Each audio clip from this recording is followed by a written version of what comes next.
पटेलांवर तुम्ही गंभीर आरोप केले, विषय संपला प्रफुल्लचा. त्यांनी काल एक ट्विट केले आणि त्यांनी असं म्हटले की माझं चारित्र्य किंवा इतिहासावर बोलण्याआधी त्यांनी पवार साहेबांकडून माहिती घेतली. मला पवार साहेबांनीच माहिती दिली. पवार साहेबांकडून माहिती घ्यायची वेळ असती तर पवार साहेबांच्या पाठीत खंजीर खुपसून आपण गेला नसता ना. बघा, हे गृहस्थ व्यापारी आहे, हे डरपोक आहेत. व्यापार करणं अपराध नाही, पण डरपोक आहे. मला डरपोक लोकांशी बोलायचंच नाही. मी त्यांना पार्लमेंटला, त्यांच्या सुदैवानं त्यांचा माईक बंद चालू होता आणि आम्ही विरोधी पक्षात असल्यामुळे माझा माईक बंद होता, नाहीतर माझं उत्तर रेकॉर्डवरती आलं असं. मी त्यांना उत्तर दिलं आहे. आणि भारतीय जनता पक्षाच्या आयटी सेलने जणू काय प्रफुल्ल पटेल हे फार मोठे योद्धे आहेत.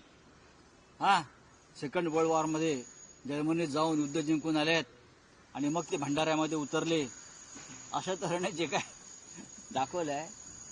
ओळखतो मी. आज तुम्ही शब्द माझा कापाल. गांडू लोक आहे ते सगळे डरपोक. हे आमच्याशी काय लढतायत? ते म्हणत होते रंग बदलला. रंग कोणी बदलला? आम्ही आमच्या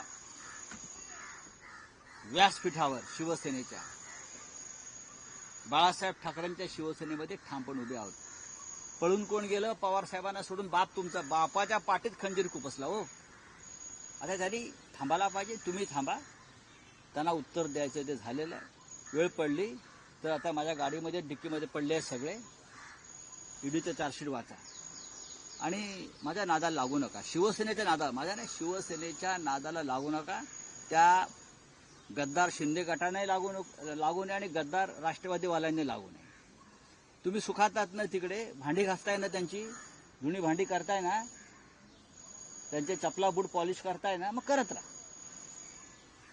आमच्या स्वाभिमानाला दिवसण्याचा प्रयत्न करू नका. आम्ही स्वाभिमानी आहोत.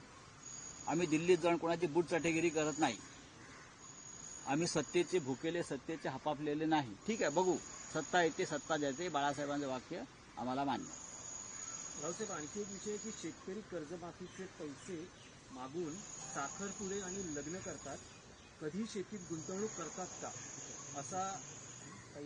असं शेतकऱ्यांना माणिकराव कोकाटे, जे राज्याचे कृषी मंत्री, त्यांनी सुद्धा. माणिकराव कोकाटे म्हणजे मला वाटतं कृषी क्षेत्रातले कुणाल कामरा झालेले आहेत. खरं म्हणजे माणिकराव कोकाटे हे राजकारणामध्ये अनेक वर्ष आहेत. त्यांनी अशा प्रकारची विधानं करू नये. शेतकऱ्यांना दुखवणारी का करतायत ते अशी विधानं? अजित पवारांनी प्रफुल्ल पटेल, माणिकराव कोकाटे अशा लोकांना जर लगाम नाही घातला तर त्यांचं काही खरं नाही.